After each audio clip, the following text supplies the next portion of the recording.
Welcome to Dr. Eitner's Super Reads. One book, 2 minutes, and 3 takeaways that you can apply to your classroom, school, or district.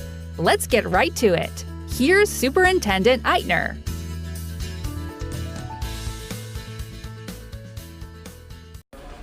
Welcome back to Super Reads. Can't even believe we made it up to episode 10. It's Jay, and once again recording in the infamous Delta Sky Lounge. Normally I record either in the Sky Lounge at Delta or United Club, depending on where I am going in the country. So that being said, I want to talk about a book in this podcast that has resonated with me, and I think a lot of other people, because it's a reminder that every single person, including all of you listening right now, have made mistakes. And ponying up to those mistakes is a very hard thing to do. The author, Jon Harper, he hosts a podcast called My Bad, and actually wrote a book highlighting some of the most important, serious conversations, people owning up to making their mistakes and how they've moved forward since. So let's jump into it. My Bad. Jon Harper is one of my educational heroes. Not only does he have a podcast where educators from all walks of life share how they made mistakes, but he also gets those educators to really drill down and reflect on their mistake and how they move forward. His book, entitled My Bad, published by FL Global in 2019, features 24 of those educators where the highlight was their failures and how they grew from them. Admitting to mistakes is hard by any means. Admitting them on a podcast or in a book is way harder than most can even imagine. The book begins off with a fantastic foreword by Dr. Pete DeWitt that kindly reminds us that from teacher to superintendent, not only are we all far from perfect, but we are all learning on the job, often making major mistakes while doing it. If you're an educator or administrator, we all know that what was taught in college versus what you actually do in the classroom or in the school or in the district for that matter are apples and oranges. What was equally as gripping and drew tears to my eyes was Jon's openness about mental illness and how he worked through his process and sought the help he needed. I believe that most of you know that I talk about my mental illness and bipolar disorder very openly, and often share that bipolar disorder and how much it sucks. This type of sharing with the premise of making mistakes under the duress of mental illness speaks volumes about Jon's character and his integrity. The book's chapters and topics that are discussed run the gauntlet, including being blindsided, shifting in thinking, power plays, ego trips, trying to wind the clock back after making mistakes, and again, another really strong chapter about not taking time to take care of yourself.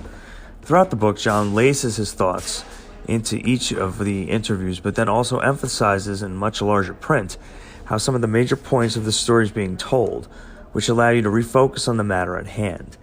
Each educator highlighted features their interview through Jon's eyes from start to finish. Direct quotes are injected, often stating why such a conversation was most important to have, how they have hurt, or how they improved. Some of the stories of these 24 educations he discussed brought out some of the awkwardness or even discomfort. But that's a very important piece of this book. You could call it a major screw-up, you could call it failing forward, a pitfall, or any other cute term you want to use. The bottom line is that this educator is ponying up to a major mistake in their eyes and allows everyone that reads to help move onward. I don't really think that summary did it justice. This book is fantastic, belongs in the hands of every educator and administrator. Beyond humbling, and the fact that, again, that Jon really gets these interviewers to talk about and open up about their mistakes and how they move forward. That's a very hard thing to do. And so is admitting to your mental illness and getting help when you need it. So again, I can't speak the world enough of Jon Harper. I think he's just a rock star for what he's doing. But here are 3 takeaways from the book. Takeaway 1. QR codes throughout the book take you to the audio. As mentioned earlier, Jon has a podcast on the BAM radio network called My Bad. The codes that you see throughout the book will take you directly to the podcast featuring the educator that you're read or you're reading about. It allows you to dive in deeper and ascertain more information if you are inclined to do such. 2. Jon's insights in the My Take portions of his book lays it out straight and without bias. Once again, it's refreshing to read and hear that we are not all perfect, unlike the often superficial time suck that social media projects. It's not just the focus of failure, but the book hones in on what was learned and how they move forward. And 3, the mistakes made and the lessons learned from them can be very beneficial for those beginning their teaching or administrative career. If I had this book when I started teaching, or when I started each of my administrative positions, I feel I would have not made the numerous mistakes that I did. Hopefully you get the book, keep a copy on your desk, and if you do the right thing, even you could pass it on to someone else. Not as an insult, but again, as a reflective moment for teaching success. Once again, I can't really recommend this book enough. You can find it online through Amazon.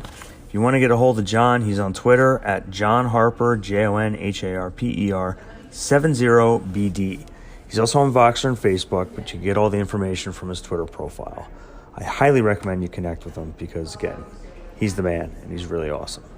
Thanks for listening this week, and until next week, onward.